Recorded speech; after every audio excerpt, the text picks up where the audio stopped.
Today we're going to hear from Rob Beardsley, a principal over at LoneStarCapital. He helped found the company 5 years ago, and they've already acquired over $350 million in assets. Can't wait to hear what he's got to share with us with respect to underwriting.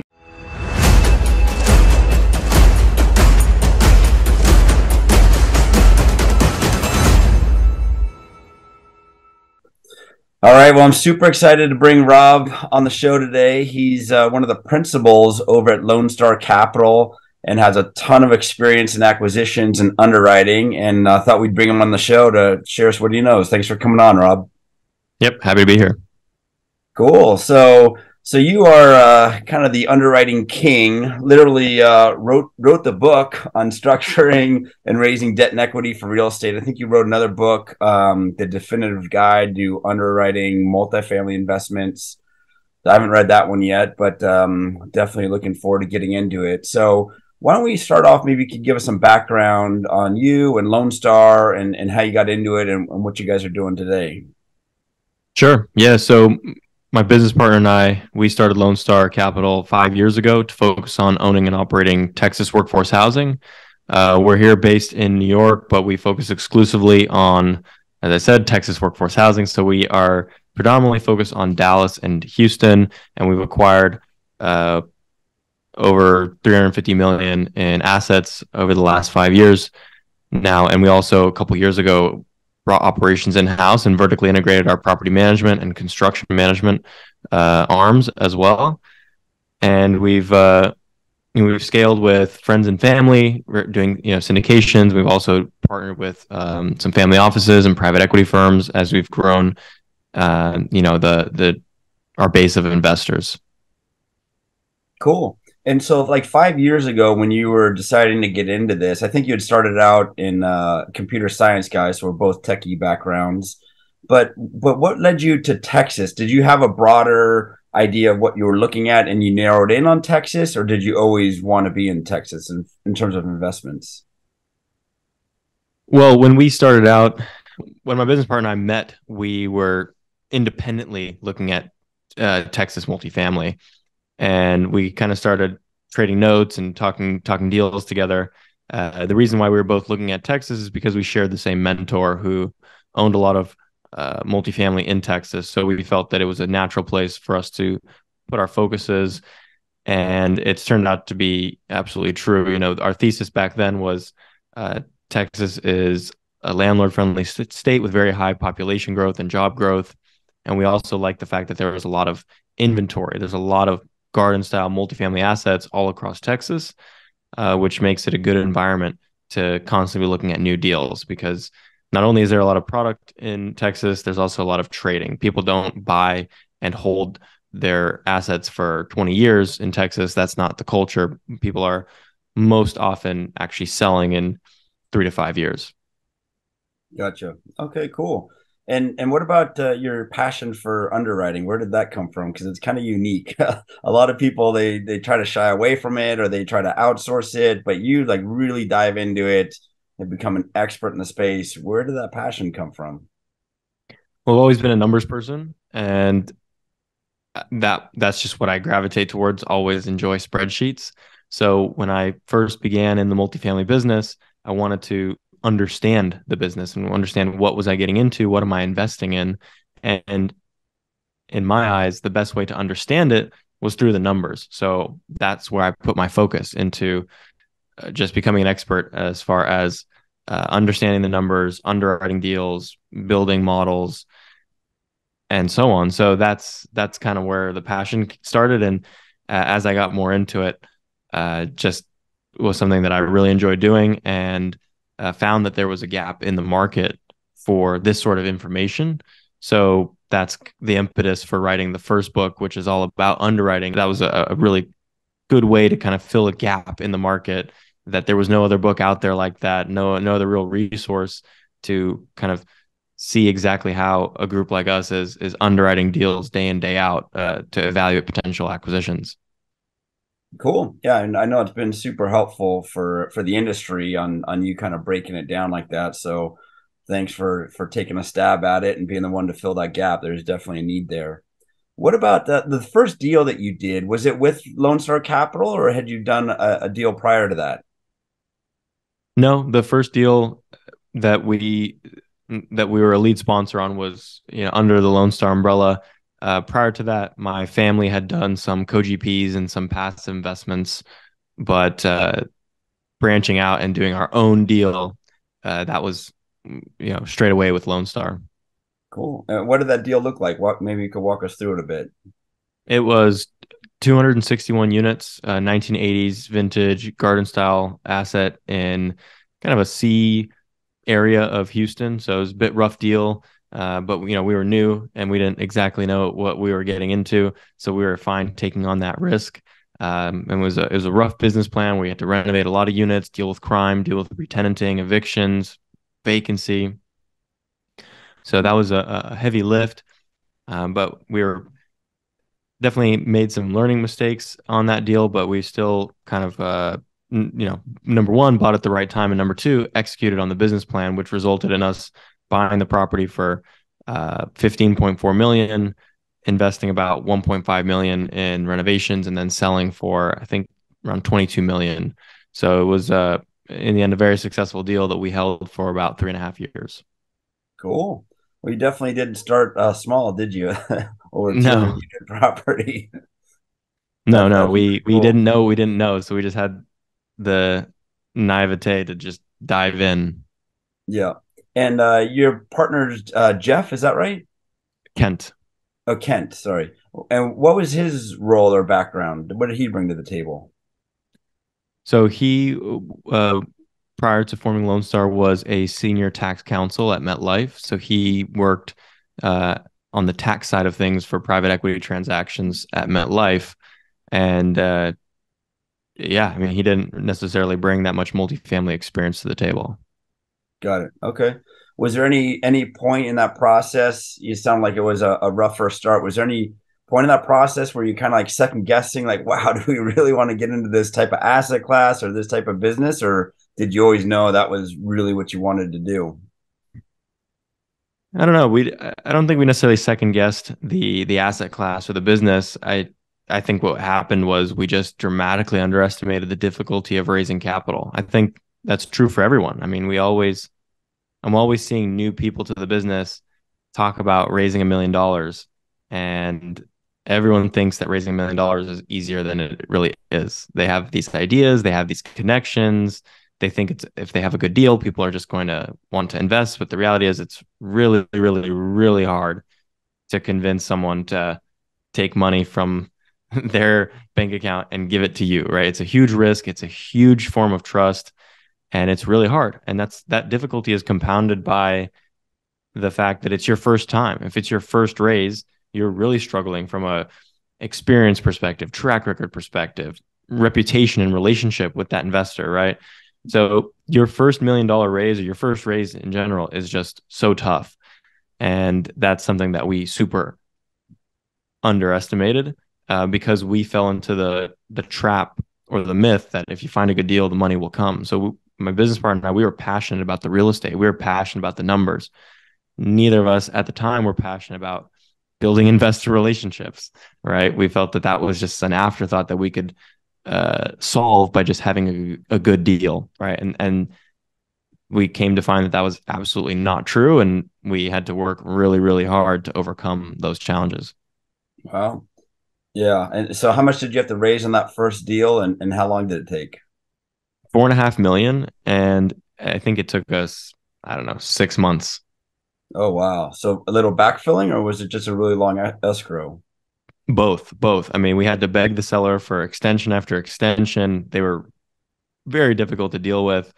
And then also we had to borrow money and close and then backfill equity. It was like gum and tape and everything trying to put that deal together. Wow. Well, and I guess after all that, though, you wound up selling it for about 22 million. So in the end, it definitely sounded like it worked. And that was what, 3 years, 3.5 years in? It was a 3.5 year hold.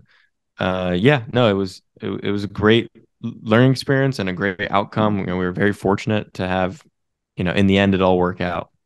Yeah. Yeah. And I guess all those original investors probably became raving fans after that one deal, right?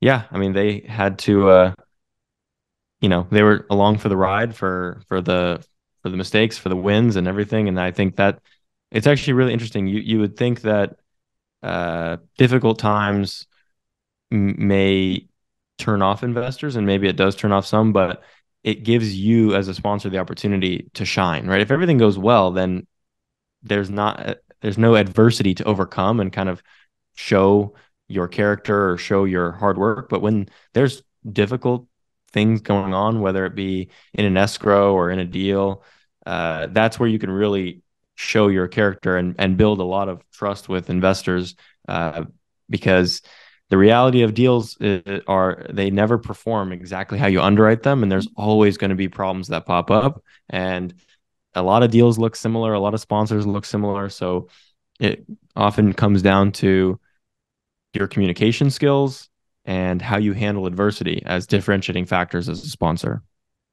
Yeah. Reminds me of one of my favorite saying, smooth seas never created strong sailors. Yeah, So, exactly. right. I mean, we've all run into these crazy situations. And even today, we'll get into today's market in a little bit, but there's definitely some challenges in today's market that is not smooth seas by any means. No. So going back to the underwriting, what are like the top three or four assumptions that you like to focus in or that you really hone in on during your underwriting process? I think, especially for a value add business plan, the biggest thing that we spend the most time on, it's the most time consuming and one of the most important assumptions are your pro forma rents. And it sounds simple, but it's not because there's a lot that goes into forecasting where you think you can take rents, right? It's dependent on your business plan, it's dependent on the comps in the area, and how are you fairly assessing the comps and actually comparing apples to apples. So there's a lot to understand and look into as far as pro forma rents go. And the reality of pro forma rents as well is if you tweak them just by 25 or $50 in any direction, that's going to have a massive impact on your resulting projected return. So it's important that you get comfortable and hone those in. So that I would say is number one. Number two would be the exit cap rate. It's a little bit simpler because it's one number, and people typically look at exit cap rates in increments of 25 basis points, right? So if we're looking at a deal and we're sitting there and we're thinking, okay, well, we'll kind of go back and forth as a team and say, okay, well, is this deal a 5% exit cap? Is it a 5.25? What are investors going to think? What's happening in the market? What data can we point to justify our assumptions? So the exit cap rate is also a very sensitive input that strongly dictates your returns because, as you know, it determines the price at which you sell the property on the back end. So lower the exit cap, the higher the sale price. The higher the exit cap, the lower the sale price. So you can just tweak that by, a 0.5%, and it's going to have a huge effect. Yeah, yeah, it's remarkable how much that really does swing. Do you guys use cap rate escalators in your models, or do you just look at it for the very end and increase it at We the very end? we just I don't really believe in I think I don't believe in the idea that you should increase the exit cap rate 10 basis points per year. That I just don't think that. I think that's kind of lazy thinking. It comes from the idea that real estate degrades over time, right? So as a building gets older, it's worth less, but that just doesn't really make sense because then you'd have really old buildings like here in New York be worthless, but they're not. They're worth a lot. So it's age is a factor to a property's value, but location and income are far bigger factors. So what we do is we'll look at where the market cap rate is today for the product that we'll be selling at that time. And we'll then go up about 50 basis points from that as basically our conservative measure of saying, all right, well, if exit cap rates or if market cap rates today are 5%, let's assume that the world is in a worse place 5 years from now, and let's assume a 5.5% exit cap rate. Got it. Okay. And do you guys tend to going back to your pro formas and the rents? Do you guys use a third party companies for determining what that rent would be, or is that something that you guys are doing with your boots on the ground in those areas? How do you figure that out? Well, it's definitely helpful to have, whether it be Yardi or CoStar. We use both at times to get your preliminary data, but there's always discrepancies, and just depending on where you are, it could be more accurate or less accurate. So at the end of the day, as we're drilling down on a property more and more, we'll actually pick up the phone and call all the comps nearby, and we'll go through kind of a full question, full list of questions with the leasing agent that answers the phone. We'll pretend to be a potential renter, and we'll ask about, the rents. Are there any specials? We'll ask what are the other income, what other billing charges will there be, such as rubs for utilities or valet trash or an amenity fee. We want to understand what the full load is so that we were comparing apples to apples. Because just to give you a dramatic example, you might be looking at a deal that has obviously rent and then a separate bill back charge for utilities.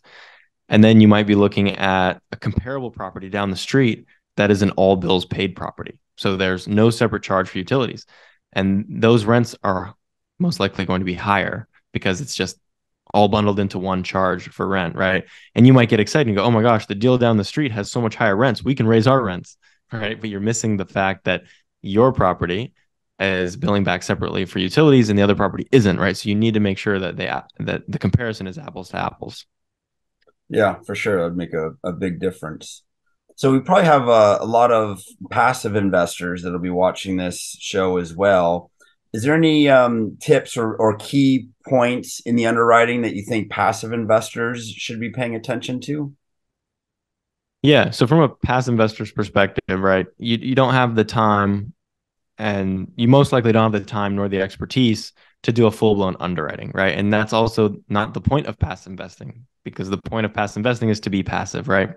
So if you are looking at a sponsor's underwriting, I would want to see a few things. I mean, first of all, just as a good couple quick checks, I want to number one, have the sponsor actually show me their underwriting, because there are some sponsors out there that, for whatever reason, aren't willing to share that. I don't really see the reason in that, and I think that's somewhat of a yellow flag, maybe even red flag. So, firstly, I'd like to request it. I'd like to see it as a past investor, and then secondly, I'd like to review it. How does it look? Is it organized? Is it clean? If it's a big mess, that may not be the best sign. But just how is it laid out? Does it make sense? And then actually drilling into the numbers themselves, I would look right away to those factors that we had just discussed, which are the pro forma rents and the exit cap rate, because as we discussed, those are the most sensitive inputs. So as a passive investor, I just want to sanity check those numbers and feel okay about it, which is easier said than done, because as a passive investor, you're not necessarily in the trenches day in and day out. So you don't know what the reasonable assumptions are for those pro forma rents, and you're not necessarily plugged into where exit cap rates are. So it is really hard to kind of do back of the napkin underwriting. And that's why it's, as a passive investor, the best use of your time is spent doing due diligence on sponsors themselves and getting comfortable and building trust with a sponsor. So that way you're not forced to do a ton of financial analysis every time you're looking at a deal. You more or less trust the sponsor, and you can kind of quickly gauge whether that deal is the right fit for you based on the profile. Yeah, I agree 100%. Just to kind of expand on that a little bit, even if the sponsor has underwriting dialed in and you agree with all the assumptions, and you're the type of person that would want to dive into it to begin with, or type of passive investor that would want to dive into it, there's going to be issues that come up down the road, right? I mean, it's not going to stay exactly to what your pro forma says. It is going to vary one way or another. There are going to be issues that come up. So I agree that's critical, a reason for trying to really know the sponsor and rely on their expertise, their experience to kind of get through those storms, to go to use the analogy, and get you through to be a good deal. It's a lot more than just the underwriting. And I never really understood why some sponsors, they don't share their underwriting, right? I mean, it's like they just want to give the one pager and a summary, and they don't share anything else. For us at CSQ Properties, we share it if people want it. Most don't want it, But occasionally you'll run into people like you or I that are the techie types, or like to dive into the spreadsheets. And yeah, I think it's a great idea to share it. And if nothing else, you can at least start to have conversations about some of those points and find out what the rationale was, what's the reasoning behind some of those assumptions. And even just by going through that process, you can learn a lot more about the sponsor and how serious they take their underwriting. Very true. Very true. And also another thing that I think is a really good sign and uh, a very important thing for a sponsor to do, which is to benchmark the performance of the property in the quarterly reports to the underwriting, right? There's no value to underwriting if you underwrite the deal and then throw your underwriting away and then start managing the investment. So as a sponsor for us, we know that we'll be benchmarking the performance of the asset to the underwriting every single quarter. So that keeps us in a way in check, right? We know that that's going to happen. So we can't get carried away and underwrite too aggressively because we're going to have to answer to our underwriting every single quarter. Yeah, totally agree. What are some of the mistakes that you've seen others make, or maybe even you guys have made and you've learned from with respect to underwriting? What are some common issues that you see pop up? Well, a big one that we learned on the first deal was the way to underwrite more of a turnaround play. So we had a business plan of, okay, we're going to get in there, we're going to do renovations, we're going to raise rents, we're going to increase occupancy, right? We have an underperforming property and we're going to fix the issues. So what we underestimated was the fact that that doesn't happen overnight, and it doesn't go in a straight line. You don't just buy the deal at 80% occupancy and then march it up consistently to 95. There's going to be some dips, there's going to be some lags and challenges. So that's exactly what we experienced, and we didn't account for it. So we were too aggressive with how quickly and efficiently we'd be able to go from underperforming to performing. And so I think that's a big one, is if you are looking at a turnaround play, you need to make sure that you underwrite enough time and the extra vacancy factor for that transitional period, because likely what's going to end up happening is vacancy is going to increase in the short term because you're going to have evictions, you're going to have a lot of turnover, people moving out because you're coming in with a new regime of, okay, we're cleaning up the property, we're not tolerating littering, for example, or something. It's like a new sheriff in town, and some people aren't going to be interested in that, and they're going to move out. So you need to be prepared for higher vacancy in the short term. Yeah, totally agree. I've seen that on one of our large properties in Florida, and it's tough because it's never exact, right? It's like a machine, and you got all these different variables or levers to push and pull, and it's hard to get everything 100% in sync all the time. And so what we're experiencing is like we were really kicking butt on our construction and doing really well, really ahead of schedule. But then our leasing was falling behind because construction was so far ahead of schedule. So we wound up having vacancies longer than we wanted. Like, we're cheering, yeah, we're doing so great on construction, but then the leasing didn't catch up. So it that positive we had in the beginning didn't end up being as positive as we thought because the leasing was slower, right? Or wasn't up to par, and we had to make adjustments on the leasing side to get those leased up. So it definitely seems like there's always the issues that come up, and you really got to keep an eye on so many different things at one point. I mean, that's why I love syndication. I love the real estate, is because there is a lot of moving parts and a lot of things to keep track of to make a successful project. But certainly, like one one positive over here might create some other pressure cracks or some negativities over here, is from what I've seen. So how would you say underwriting's changed from what you'd learned in 2018 and, let's say, 1920, kind of the way you were doing underwriting? How has that changed over the last 5 years? And certainly you've probably seen some changes in the last 12 months. What would you say some of those major differences or changes are that you guys have seen? I would say one of the biggest things that I have learned as a paradigm shift is, frankly, when starting out, we and I was overly conservative, and we were kind of just very stubborn, and we were underwriting a certain way, and we said, well, if the numbers don't meet this criteria, we're not going to invest. And so we weren't responsive to the market. We were being stubborn. And that precluded us from winning deals, obviously, right? Because at the end of the day, whoever's willing to underwrite more aggressively is going to win the deal because they'll be able to underwrite a higher offer price. So it's a very delicate balance of being aggressive so you win the deal, but not too aggressive so that you overpromise and underdeliver, or create untenable risks for your deal where you could, lose money, which is obviously the number one risk to avoid. So we were overly conservative, in my opinion, and I think we've gotten smarter as a way to thread that needle and walk that line of finding ways to get aggressive, to project value in the business plan while still staying safe and not making the deal more risky, which can be possible if you, for example, overpay for a deal and you have a bridge loan, it's a floating rate, it's short maturity, and you are only going to make the deal work if you're able to raise rents 30%, right? That's a risky deal where a lot has to go right for the deal to work out. So we're aside from just the underwriting itself, we're learning strategies and structures to be more risk conscious. And so that I'm really excited about in our evolution and in our growth as a business. Yeah, and it seems like a lot of that would come with experience too, right? As you kind of track your deals, and like you said, you compare your pro formas to your actuals as the deal's going on.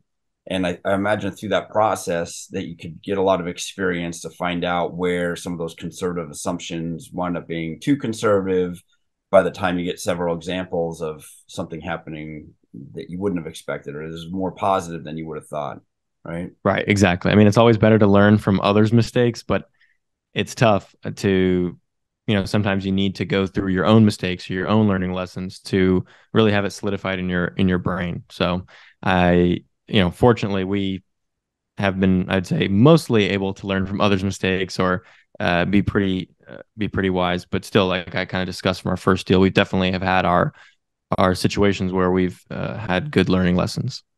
Yeah, for sure. So we're filming this in mid-March 2023. Just over a week ago, we had the Silicon Valley Bank collapse. Obviously we've had increasing interest rates for quite a while now. How have things changed in the last 12 months or even in the last 12 days, if in fact you're making adjustments already with Silicon Valley Bank collapse? How have things changed for Lone Star in that regard? In the last 12 months, we've definitely shifted our deal structure and our strategy, one that is much more defensive. So we're only doing fixed rate debt, which is funny how it's gone from uh, preferred to now a bit controversial, where there's a lot of people saying that fixed rate loans are a bad idea today because rates are higher than they've been. And so there's a chance that they come down. And if you lock in your high rate today, you might regret it tomorrow. So it's funny how it's become controversial, but for us, it's just they could be right, and it could turn out to be the fact that you would actually make more money over the long term with a floating rate loan. The problem with that is volatility, and you're introducing more variables into your deal. And so for us, it's not necessarily about maximizing return. It's about minimizing variability and maximizing stability for our investors, because we're in a service business where we're not just in a vacuum trying to generate as many dollars as possible, right? What we really are providing to investors is the ability to sleep at night. That's investing is tough, investing is risky, and we want to provide a stable solution for that. So that's another somewhat of a paradigm shift for us, as we've done a lot of floating rate debt historically, because we were convinced of the fact that, and the data bears it out, that floating rates over the long term outperform fixed rates. That's just how it goes. But as we've seen in the most recent rise of interest rates, yes, it was an unprecedented rise in interest rates, but it's caused a lot of problems for a lot of people. So that's something that is just not really in alignment with the type of business that we're trying to build. So we've gone towards now today, not saying this is forever, but at least today we're only doing fixed rate loans and we're doing only long-term debt, because that's another risk that is introduced with financing, which is short maturities. When you have a bridge loan that comes due in the next year, 2 years, or 3 years, you're facing a deadline, and that deadline can create stress for your deal. So again, going back to this idea of wanting to be able to sleep at night and deliver stability for our investors, that sort of stress on your deal with a short maturity is not really something that we want to do very much of. I think we will at some point find a place for bridge loans in our portfolio, but right now, where with the market where it's at, it doesn't make any sense. And just to give a little more context to that, if you rewind pretty much a year ago now, a year ago, bridge loans were about the same cost as permanent loans or long-term loans. So if you're able to get more leverage at pretty much the same price, why wouldn't you just take on more leverage, right? Uh, Today, that's not the case at all. Today, fixed rate loans on a long-term basis are far cheaper than bridge loans. So now you have higher risk and higher cost. And so for us, we just really don't think bridge loans make any sense today. So those are the changes that we've made in our strategy, mostly related on the debt side. Yeah, I agree 100%. We're actually looking at a portfolio deal actually in your Houston neighborhood, but it's self-storage. And yeah, we have 5-year fixed debt on it, IO for 5 years. And yeah, rates might come down, but I know if I can survive that fixed rate, it reduces a variable and we can cash flow on that, then I can sleep at night. The investors can sleep at night. And to me, that's a great deal. And we've heard the phrase that you marry the property and you date the debt, right? So if the debt really changed that much, in a year or 2 years, you always have the option to refinance if it makes sense at that time. But at least I know that I'm covered on the upside in terms of interest rate increases. So, and if you look back at what happened in the late 70s and early 80s, there was the interest rates went up, they came down, went up, came down, went up, came down, went through 3 major cycles of that. So we very well may not be at the end of it. We might see another spike in these interest rates down the road. So I'd rather be on 5-year fixed debt. And that's what we're doing. So this has been super helpful, Rob. I really appreciate it. I know you guys are putting on the LoneStarCapital Summit, which is, I think, your second annual event. I signed up for it in October. Is it October 16th, 17th, I believe? It is, yes. Okay, cool. So where can people grab tickets for that, and how can they get in touch with LoneStarCapital if they want to learn more about you guys? Yeah, I'm glad you mentioned the summit. I do a very bad job of plugging it. So my sister's always bugging me to say, hey, you need to promote the summit. So this I'll is our help you out third too.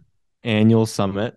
And it's going to be here in New York, right here in our office, the One World Trade Center.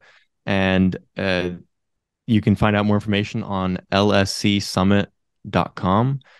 Just to give a quick little commercial, this summit is something that we do annually, where we bring the best of our network together, from fellow sponsors to private equity firms, family offices, and we've always had a focus on networking and also on deeper content. You go to a lot of conferences and it's the same content, it's very surface level, and so we've tried to kind of avoid that and be different. And so we do deal pitches. We have a Shark Tank, so we bring on a fresh panel of investors every single pitch. So you get to see live pitches in action. You get to hear from institutional investors live as far as how they review deals and what they're looking for from not only the deal itself, but also from what a quality presentation looks like. So the Shark Tank's one of my favorite parts of the event, and something that we're doing this year that is new from the previous years is we're leaning even further in the direction of networking. So we're cutting the amount of content by almost in half, and instead reallocating that time to structured networking, where we're going to break off into small groups and have dedicated structured networking time and speed networking and all sorts of fun stuff. So I'm super excited about that. Cool. I'm glad I got my ticket. I'm looking forward to getting out there, checking out your new offices and whatnot. And if people want to get in touch with LoneStarCapital, what's the best way for that? Yeah, you can head to our website, lscre.com. On our website, we've got our free underwriting model giveaway, and there's also a place to reach out if you want to get in touch. Cool. One last question before I let you go, a more personal question. I know you work with your sister. I got to meet her, I think at Raise Fest is where I met her for the first time. And I don't know if you knew it, but I've worked with all four of my brothers and sisters at one point or another. And it comes with its pluses and minuses. So I wanted to hear how it's been for you and what your experience has been, and how long have you guys worked together? So she's been working with Lone Star for now nearly 2 years, but she's been only full time for about a year. And I'd say overall it's been very good. And like you said, it definitely comes with its pluses and minuses because you need to know what type of interaction you're having. Are you having a boss to employee interaction, or are you having a brother and sister interaction? Right. So it's delicate, and it just takes some time to kind of work out the kinks. Yeah. Yeah, no, that's a very, very good point. And it's sometimes those lines get a little blurred. It definitely, I've seen that. So, well, cool. It sounds like she's on the right track. She was doing great at Raise Fest, and looking forward to learning more about both you guys, and super excited about the Lone Star Summit again, October 16th and 17th in New York. So I'll definitely see you there, and I want to thank you for coming on the show today. My pleasure. Yeah, we're excited to host you and show you a great time at the LSC Summit. Cool. All right. Thanks, Rob. Talk soon. That's Rob Beardsley, the guy who literally wrote the book on underwriting, one of the principal and founders of LoneStarCapital, who've acquired over $350 million worth of assets in the multifamily space. If you'd like to watch more, please click subscribe down below and leave us some comments on this underwriting episode and let us know what you think. Thanks so much.